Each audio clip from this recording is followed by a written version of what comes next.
ملت ٹائمز میں خوش آمدید۔ ترکی کے صدر رجب طیب اردوغان 25 نومبر کو قطر کے ایک روزہ دورے پر تھے۔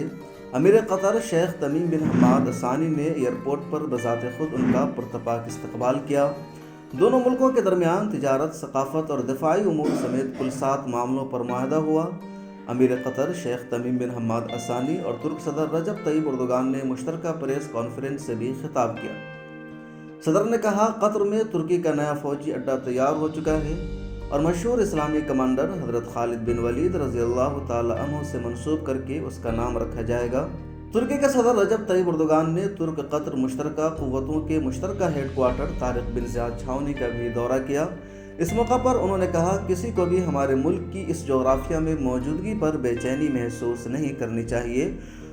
Katar Birleşik Müşterek Kuvvet Komutanlığı kardeşlik, dostluk, dayanışma ve samimiyetin timsali. ترکی کی سرحدوں کے اندر اور باہر ترکی کی بقا، ملت اسلامیہ کی سلامتی، دوست و برادر ممالک میں امن و شانتی کے ماحول کے قیام کے لیے اپنی جانوں کو داؤ پر لگا کر خدمات انجام دینے والی سیکورٹی قوتوں کی کامیابی کی طیب اردوغان نے دعا کی اور کہا، آپ یہاں پر 2200 برس قدیم ماضی کے ساتھ دنیا کی اہم ترین افواج میں شامل ترک مسلح افواج کے باوقار عناصر کے طور پر اپنے فرائض نبھا رہے ہیں، بیک وقت ترک قوم کی سرزمین پر نمائندگی بھی کر رہے ہیں۔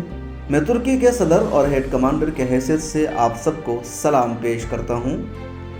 قطر کے ساتھ فوجی سلامتی اور دفاعی صنعت کے معاملات میں مشترکہ منصوبے دو طرفہ روابط میں ریڑھ کی ہڈی کی حیثیت رکھنے پر توجہ مبذول کراتے ہوئے طیب اردوغان نے بتایا، قطر کی سلامتی ہمیں اپنے ملک کی سلامتی کی حد تک عزیز ہے۔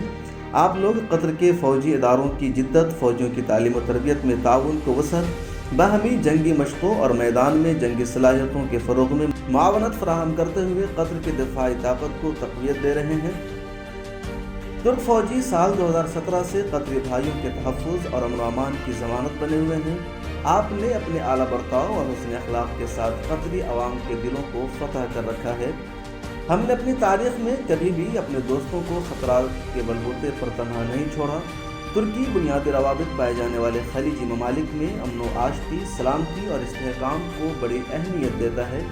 ہمیں یقین ہے اس علاقے میں امن کا ماحول پورے مشرق وسطیٰ کے استحکام میں کلیدی کردار ادا کر رہا ہے۔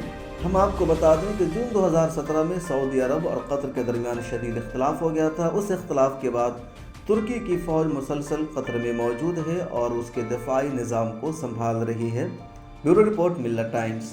Yar ve yardımcınız olsun diyor. Hepinizi Allah'a emanet ediyorum. Kalın sağlıcakla.